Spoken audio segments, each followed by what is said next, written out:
Bills Mafia. On tonight's Air Raid Hour, Dave and I will be breaking down all the interviews and talking points from the Buffalo Bills offseason program. Highlights include commentary from head coach Sean McDermott, offensive coordinator Joe Brady, defensive coordinator Bobby Babich, Josh Allen, and much more. But first,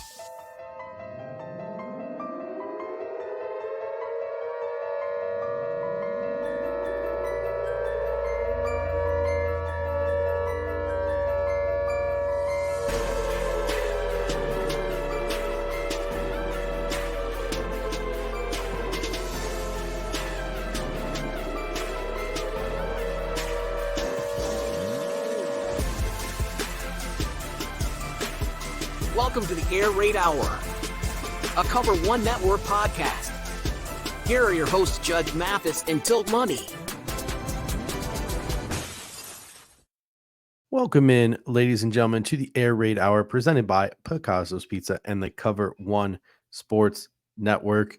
Dave, the Buffalo Bills wrapped up their off-season program last week. They concluded their voluntary OTAs and then their mandatory minicamp. So we now enter the longest month of the year. It is that sort of last week in June, first 3 weeks of July, that long, dark road without any Buffalo Bills or general football news, unless somebody wants to go and knock on wood, get themselves arrested.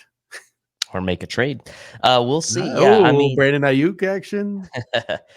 yeah. Although it does give us a chance to recharge ourselves, get sort of prepped for, which is crazy. I mean, I know it's only June, it's middle of June, but it does not feel to me like the season ended that long ago. And now No. we're coming up at the July very soon and getting ready for another NFL season here pretty soon. And two plus months here, we're gonna have football back as far as real games, starting with the preseason. But yeah, it's a nice time to kind of wrap on the off season, have a little break, and then head straight into the training camp news.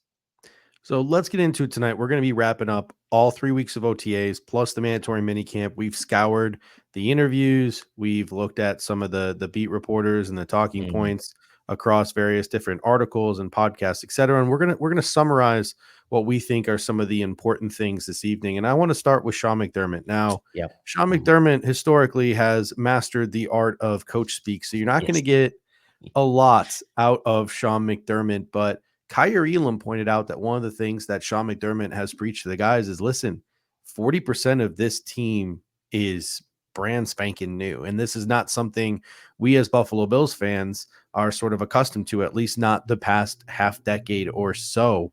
Sean McDermott did something a little bit differently this year. Actions, I think, maybe speak a little bit louder than the coach speak. He made the team stay for their third day of mandatory minicamp when they usually cancel that day and send the players home early. When asked by reporters why the Buffalo Bills stayed that extra day, Sean McDermott stated simply, because we needed it. We needed the practice.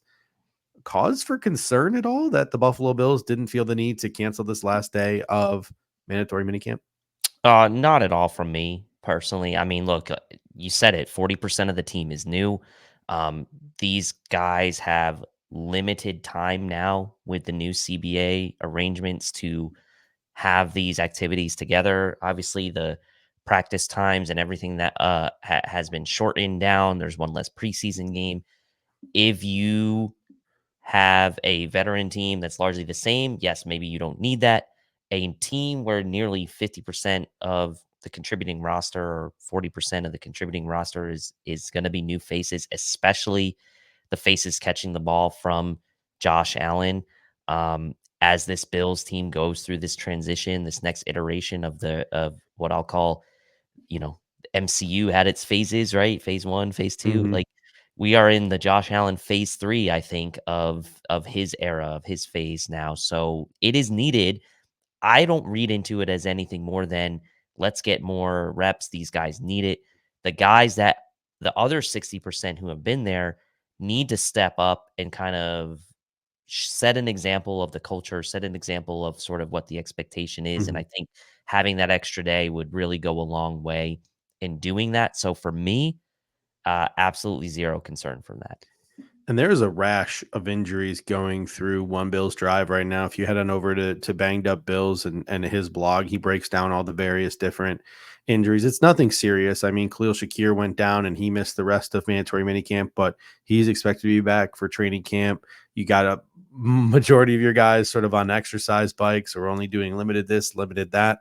So a lot of those depth players and a lot of those young players, right? We just had a conversation on Monday about all those guys, rounds 1 through 5, Right. rookies that could be roster locks and 3 5th-round picks, maybe possibly could be roster locks or on the roster. And then maybe you might add a 6th or a 7th round pick.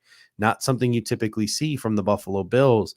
These guys need to work on the install. So when they get to training camp, they can start playing quick. They can start playing fast. So not a cause for concern for me either. I think this is just the Buffalo Bills knowing and understanding that things are different this year because Hmm.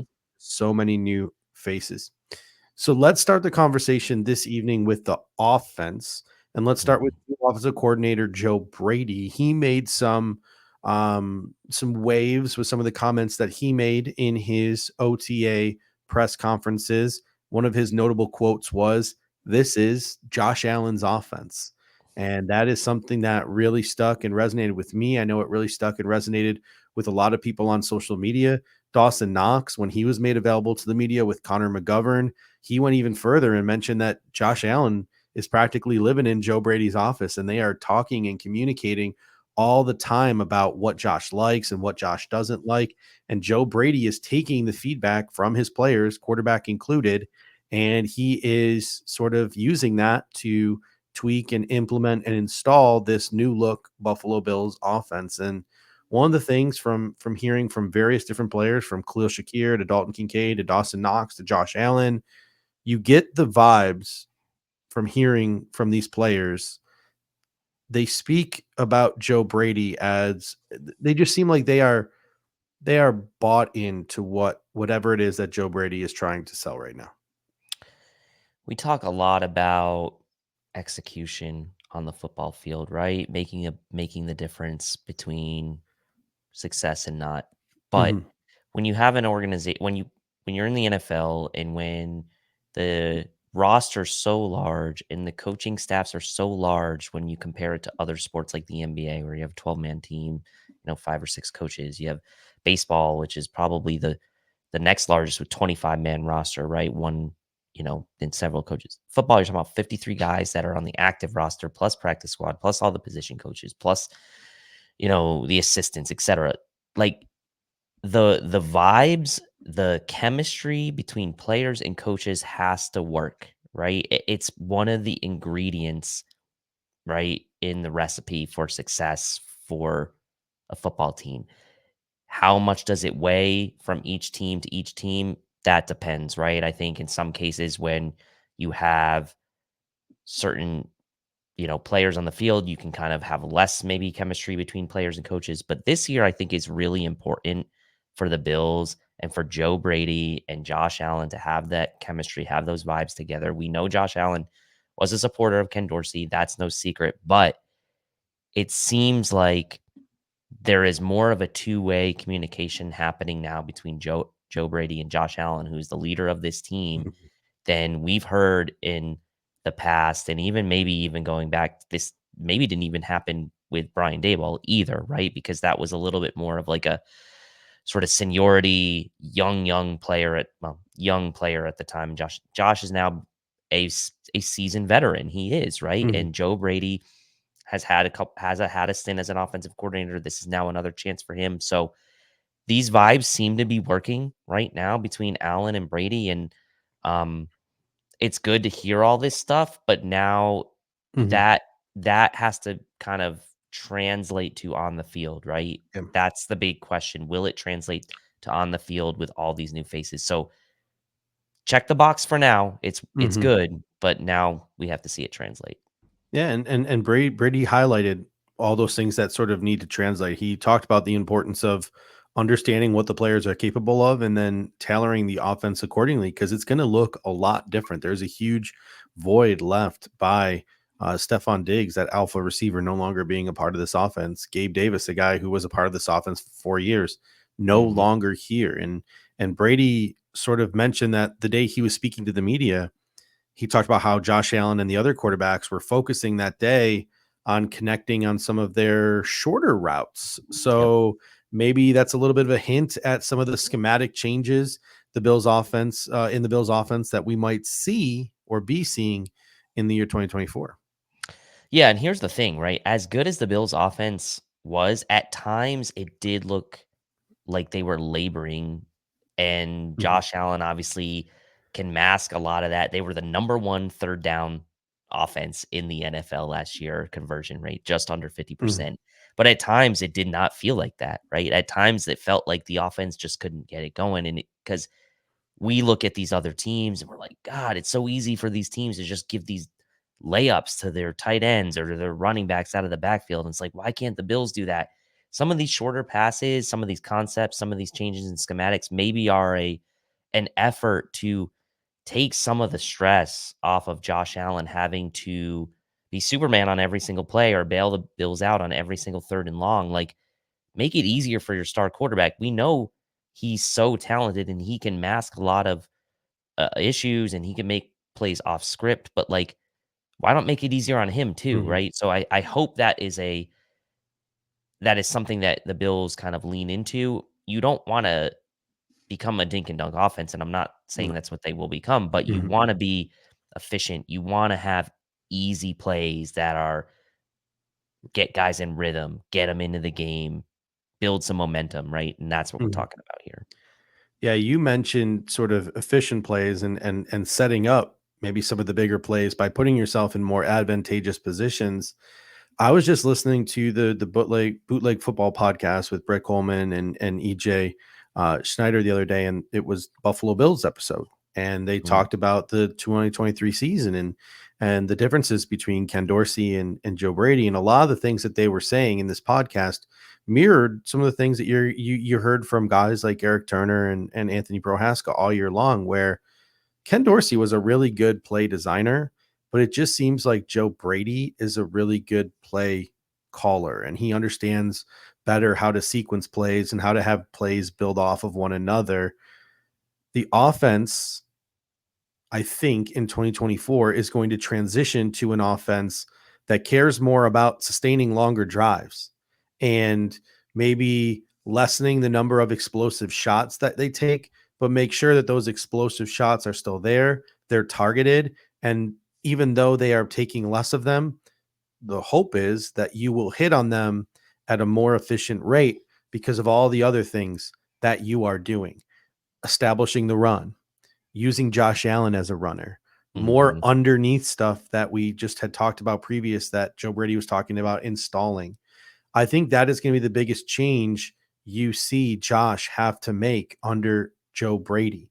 Maybe sort of the Kansas Cityanization of this Buffalo Bills offense.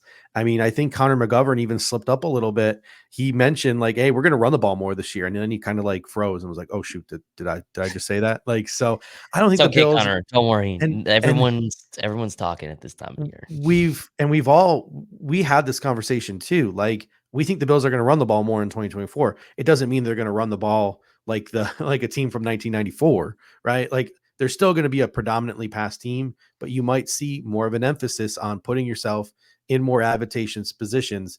The Bills got stuck in no man's land so much last year under Ken Dorsey between the 30 and the 50-yard line, where it's like, do we punt? Do we kick a long field goal? Do we go for it? Like, they got stuck there. And I think Joe Brady wants to make sure they are in second and short, third and short positions to where they don't have to get to fourth down. They don't have to make that decision.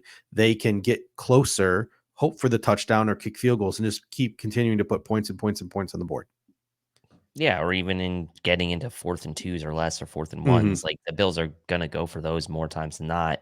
4th and 4s, 4th and 5s, it's like, okay, now we kinda gotta make a decision. So, uh, I like what you said about the deep shots hitting on them more because it's like, let's say you took 100 deep shots last year and you hit Mm-hmm. on on 10 of them, or you hit on 15 of them. Maybe you take 40 this year and you still hit on 15 or 20. Like, you hit on the same amount at a higher efficiency, or maybe instead of 10 out of 100 or 15 out of 100, you hit on, 30 out of 60 or 30 out of 70, Mhm. right? Something like that. So I am definitely open to that. The deep ball went missing from the Bills offense last year. And honestly, it like they were super inefficient at Mhm. deep ball passing last year. So love to see that come back a little bit, but at the end of the day, it's all about points. And if whatever the formula is to get you in the end zone, that's what we're looking for. Mhm. Some other offensive quotes that I thought were notable. Joe Brady, obviously, I think got everyone excited with the everybody eats mantra, Yeah. talking about all the receivers and getting their targets. Dalton Kincaid utilized the phrase, "We got a lot of selfless guys here."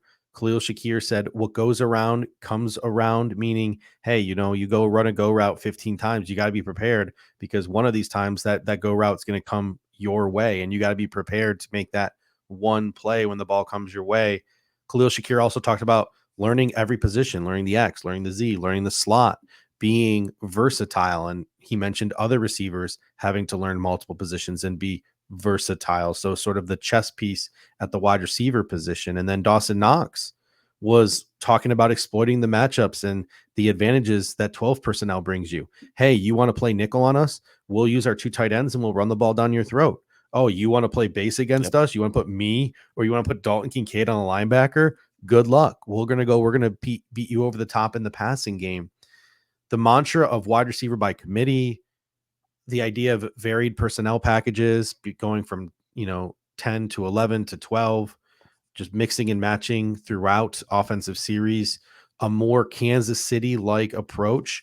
All of those things are just getting, all those ideas and predictions are just getting louder and louder and louder the closer we get to training camp.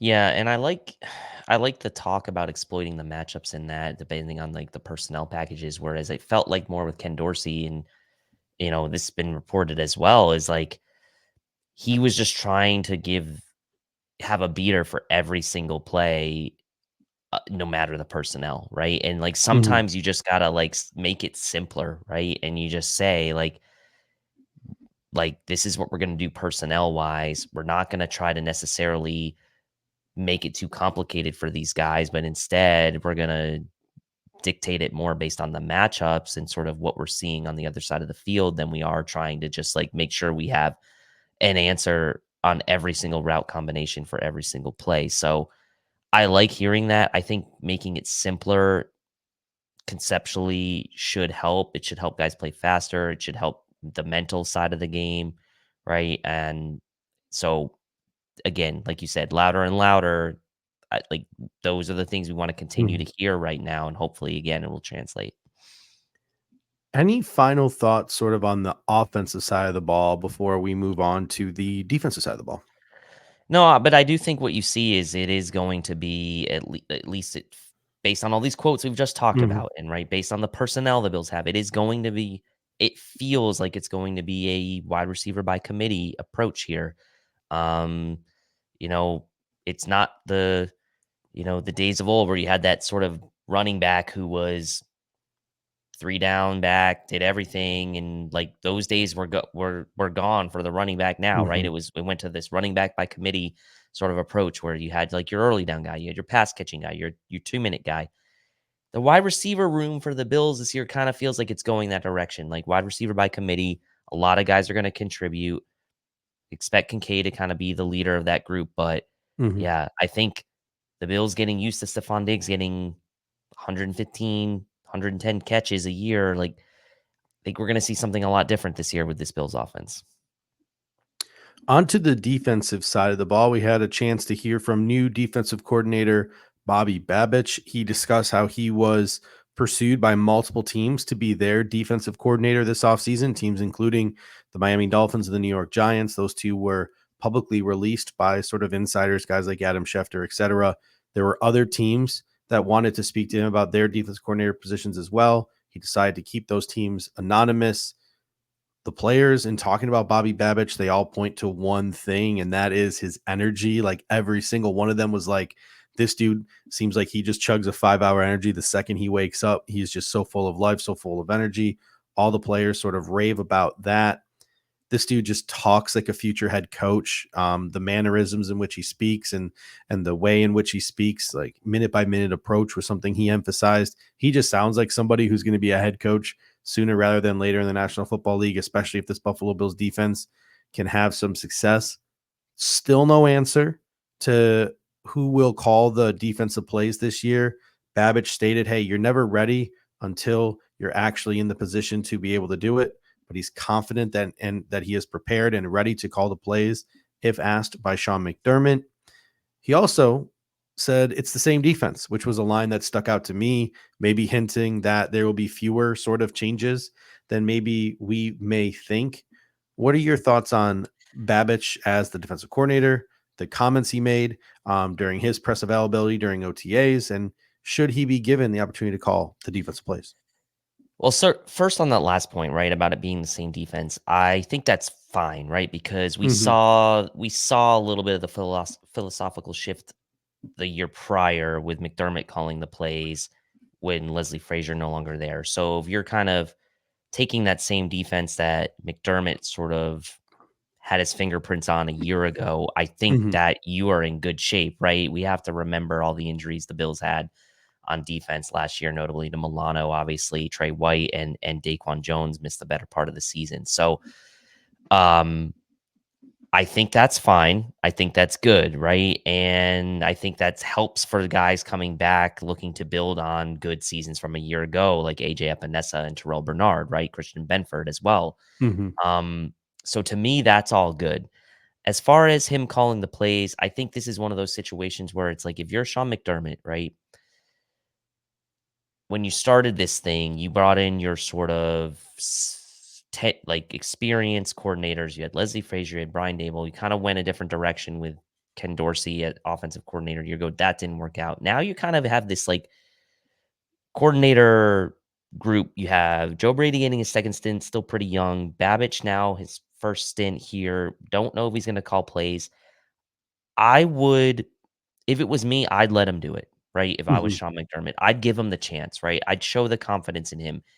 He has the energy, like you mentioned. He is saying the right things. He's talking like a true veteran coach. And to me, this is going to just be about Sean McDermott and the control aspect of it, right?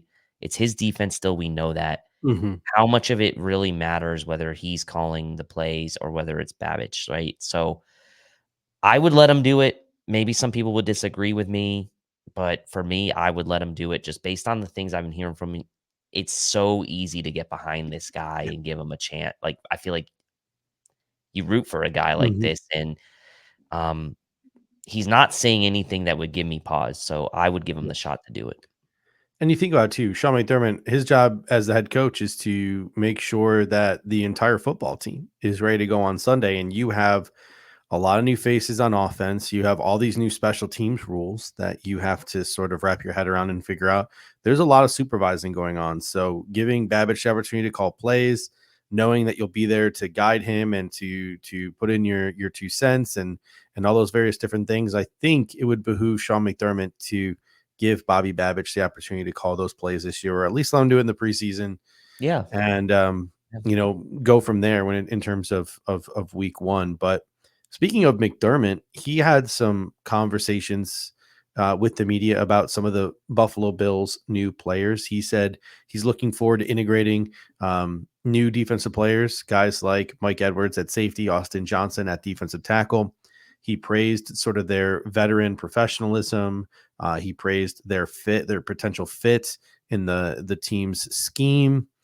Mike Edwards and Austin Johnson. I think these are 2 players, 2 free agent pickups that are kind of going under the radar nationally, locally.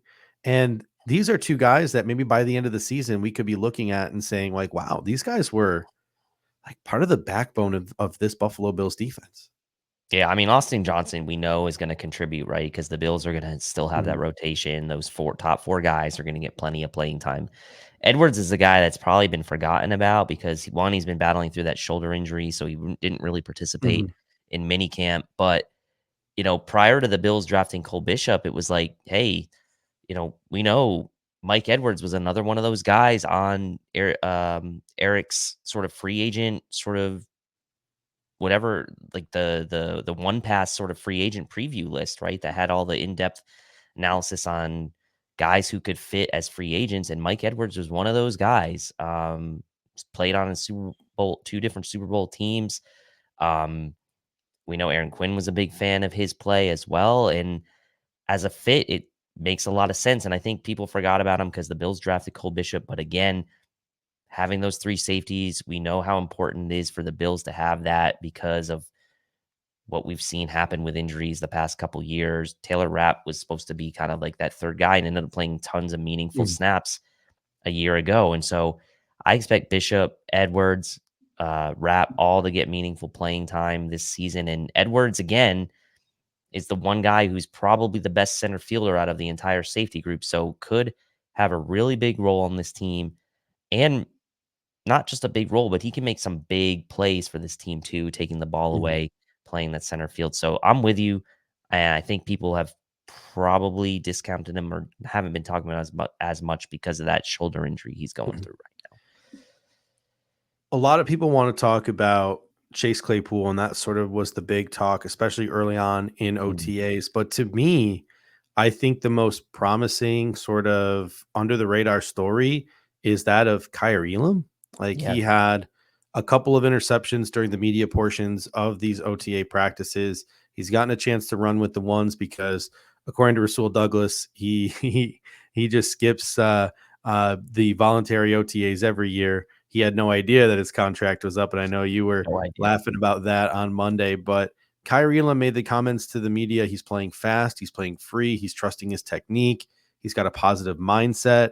He's learning to be a little less handsy and play a little smaller from guys like Taron Johnson, who's been sort of tutoring him and mentoring him.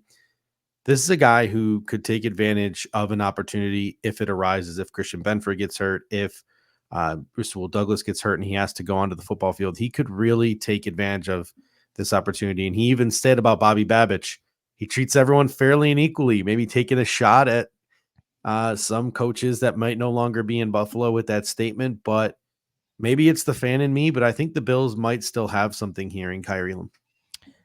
And they hope they do. And you mentioned Claypool, but like the Bills need Kaiir Elam more than they need Chase Claypool, right?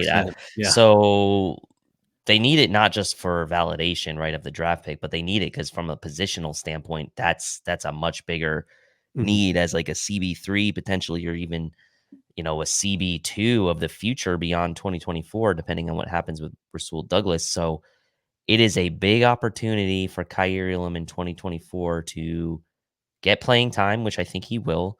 He'll obviously get chances in the preseason. Training camp's going to be big for him, but the book is not closed on Kaiir Elam with the Bills, right? Like it was for some other players like Cody Ford, where the writing was on the wall, right? As a second round pick from a couple years back. It was just like you never really felt like he was going to get it back. Kaiir Elam, there's at least a glimmer of hope still, and things are sounding positively so far, and Babich is going to give him that fair shake, which we hope. And the Bills need him, right? The Bills need him. So I'm wishing nothing but the best from him because obviously he's definitely a stand-up guy, and you wonder about the fit initially, and he's clearly wanting it to work for himself. He hasn't given up on himself, which is obviously hugely important because confidence at that position is incredibly important, when you're already at a disadvantage playing that position the way the rules are. So yeah, I'm rooting for him, and I'm glad to hear some of the reports coming out of him on him so far. Another player with some positive reports in training camp, another player that a lot of fans, by a lot of fans, I mean pretty much all fans, has soured on is Von Miller. No knee brace at OTAs. Reports are, and again, take it with a grain of salt because they are practicing in shorts, is he's getting pressure on the quarterback. He's beating Lyle Collins like left and right. That was one of the scouting reports from some of the beat guys in attendance at OTAs. Whether that's a good thing for Von Miller or a bad thing for Lyle Collins, we will find out in the preseason. But maybe there is some hope that Von Miller can maybe contribute to the Buffalo Bills 2024 pass rush the way in which like a Leonard Floyd contributed in 2023. Well, I said the Bills need Kaiir Elam. They need Von Miller. They need Von Miller. They need a lot. They need Von Miller to contribute in the pass rush. I mean, like, there's no doubt about it. Like, yes, you're going to get by with Epinesa and Groot. The depth is a concern at edge. The depth would be less of a concern if you can get contributions from Von Miller on third downs and obvious passing situations. At this point, you're not really expecting anything from him on early downs, nor should the Bills really need him to necessarily contribute on early downs, but you need him to gives you some kind of pass rush pop on third and longs. Leonard Floyd's not here, and I know he kind of faded down the stretch last year, but in the early parts of the season, he was the guy, like, as your pass rusher, and the Bills need someone like that, and it's probably not going to be Javon Solomon in week one, even though we have high hopes for him as a 5th round pick. It's just not going to be him probably in week one, right?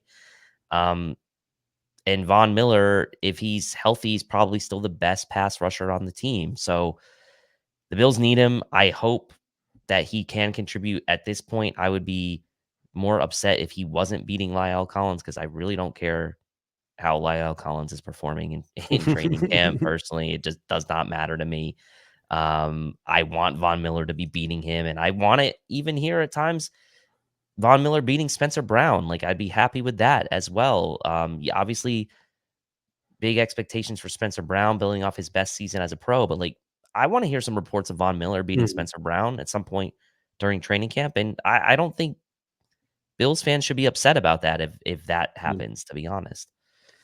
Any final thoughts on the Buffalo Bills defense? Any players, any interviews stick out to you before we wrap things up this evening?